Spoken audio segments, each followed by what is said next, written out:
Good morning all of you. ఇప్పుడు మనం పీపీటీని ఫోన్లో ఈజీగా ఎలా చేయాలో చూద్దాం.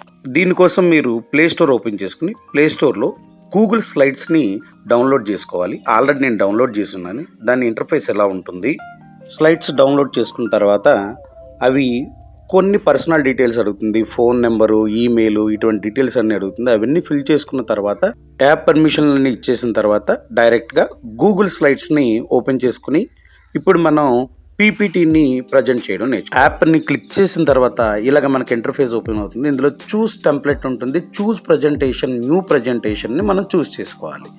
న్యూ ప్రజెంటేషన్ని చూస్ చేసుకోగానే ఇలా మనకి ప్రజెంటేషన్ అనేది క్రియేట్ అవుతుంది. సో ఇలా ప్రజెంటేషన్ క్రియేట్ అయ్యాక ఈ బటన్ అనేది మనకి నెక్స్ట్ స్లైడ్ యాడ్ చేసుకోవడానికి యూజ్ అవుతుంది.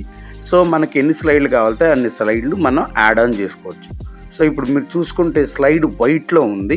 సో ఇది నాకు నచ్చలేదు. దానికోసం నేనేం చేస్తానంటే బ్యాక్గ్రౌండ్ చేంజ్ చేస్తాను. మీరు అబ్జర్వ్ చేస్తే యాప్లో స్లైడ్స్ యాడ్ ఆన్ కింద ఇటువంటి ఆప్షన్ ఉంటుంది. ఈ ఆప్షన్ మనం క్లిక్ చేస్తే మనకి థీమ్స్ అనేవి లోడ్ అవుతాయి.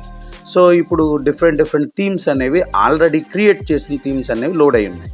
సో ఇప్పుడు మనకు నచ్చిన థీమ్ని సెలెక్ట్ చేసుకోవచ్చు. నేనైతే బ్లూ అండ్ గోల్డ్ థీమ్ని సెలెక్ట్ చేశాను. ఇప్పుడు అప్లై అవుతుంది చూడండి. ఒకవేళ మీకు థీమ్ అనేది నచ్చకపోతే మీకు నచ్చిన థీమ్ని అనేది సెలెక్ట్ చేసుకోవచ్చు.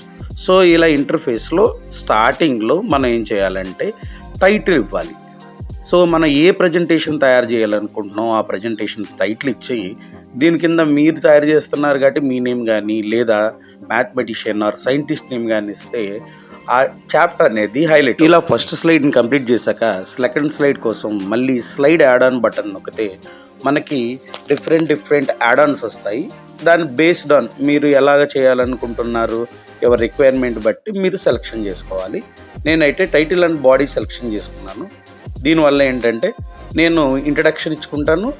దాని కింద ఉన్న స్లైడ్లో మనం ఇంట్రడక్షన్ అంతా రాసుకోవచ్చు. అంటే టైటిల్ ఇచ్చుకుని టైటిల్తో పాటు ఆ ఇంట్రడక్షన్ ఏముంటుందో ఆ ఇంట్రడక్షన్ కూడా మనం క్రియేట్ చేస్తాం. సో ఇప్పుడు నేను ఇంట్రడక్షన్ అంతా టైప్ చేయలేను. దానికోసం ఏం చేస్తానంటే గూగుల్ క్రోమ్ ఓపెన్ చేసి గూగుల్ క్రోమ్లో సో నేను ఏ టాపిక్ అయితే సెలెక్ట్ చేసుకుంటానో ఆ టాపిక్ నేను ఏం చేస్తానంటే సెర్చ్ చేస్తాను. ఇలా సెర్చ్ చేసిన వెంటనే మనకి డిఫరెంట్ సైట్స్ అనేవి ఓపెన్ అవుతాయి. నేను బైజూస్ సెలెక్ట్ చేసుకున్నాను. బైజూస్లో ఆల్రెడీ ఇంట్రడక్షన్ ఉంది. సో ఈ ఇంట్రడక్షన్ నేను ఏం చేస్తాను అంటే కాపీ చేస్తాను. సో లాంగ్ ప్రెస్ చేసుకుంటే మనకి ఇది కాపీ అవుతుంది. నాకు ఎంత కావాలో అంతవరకు దాన్ని సెలెక్ట్ చేసుకుని దాన్ని ఏం చేస్తానంటే కాపీ చేసుకుని మళ్ళీ నా యాప్లోకి వెళ్ళి ఆ యాప్లో ఏం చేస్తానంటే దీన్ని నేను వెంటనే పేస్ట్ చేస్తాను. నేను పేస్ట్ చేసిందంతా చాలా చిన్నగా ఉంది. ఇది నాకు అపియర్ అవ్వట్లేదు. సో ఇది నాకు అపియర్ అవ్వాలి, నీట్గా కనిపించాలి కాబట్టి దీని అడ్జస్ట్మెంట్లన్నీ ఎలా చేసుకోవాలో ఒకసారి చూద్దాం.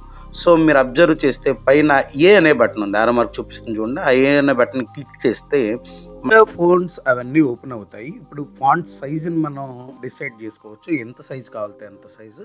సో నేను ఇంక్రీజ్ చేస్తున్నాను, డిక్రీజ్ చేస్తున్నాను. ఒకసారి చూడండి ఎలా ఇంక్రీజ్ చేయాలో డిక్రీజ్ చేయాలో. దాన్ని బట్టి మీరు అడ్జస్ట్మెంట్ చేసుకోండి. దాంతోపాటు మనం కలర్ కూడా చేంజ్ చేసుకోవచ్చు. సో టెక్స్ట్ అని చూడండి, దాని పక్కనే కలర్ ఉంటుంది. దాన్ని ట్యాప్ చేశారంటే మీకు ఏ కలర్లో కావాలితే ఆ కలర్లో దాన్ని చేంజ్ చేసుకోవచ్చు. ఇప్పుడు సేవ్ చేసేసిన తర్వాత మళ్ళీ మీరు దీన్ని చేంజ్ చేయాలంటే ఒకసారి దాన్ని సెలెక్ట్ చేసుకుని అండ్ మీకు ఎంత కావాలో అంతవరకు దాన్ని రిమూవ్ చేసుకుని సో దీన్ని అడ్జస్ట్మెంట్ చేసుకుని అది ఎక్కడ వరకు కావాలో దాని ప్లేస్మెంట్ ఏంటో మనం అడ్జస్ట్మెంట్ చేసుకోవచ్చు. ఒకసారి మీరు అబ్జర్వ్ చేస్తే నేను క్రియేట్ చేసిన స్లైడ్స్ అన్నీ కింద కనపడతాయి. మీకు కావాలితే మళ్ళీ న్యూ స్లైడ్ని యాడ్ ఆన్ చేసుకోవచ్చు. సో ఇలా మీ రిక్వైర్మెంట్ బట్టి యాడ్ ఆన్ చేసుకుని సో ఇప్పుడు మీకు 3 స్లైడ్స్ కనబడుతున్నాయి చూడండి ఒకసారి కింద. సో మీకు కావాల్సిన మళ్ళీ టైటిల్ ఇచ్చుకోవాలి. ఇప్పుడు నేను స్టాటిస్టిక్స్ గార్డ్ మీన్ ఇచ్చాను. సో దాని డెఫినేషన్ అనేది టైప్ చేస్తాను.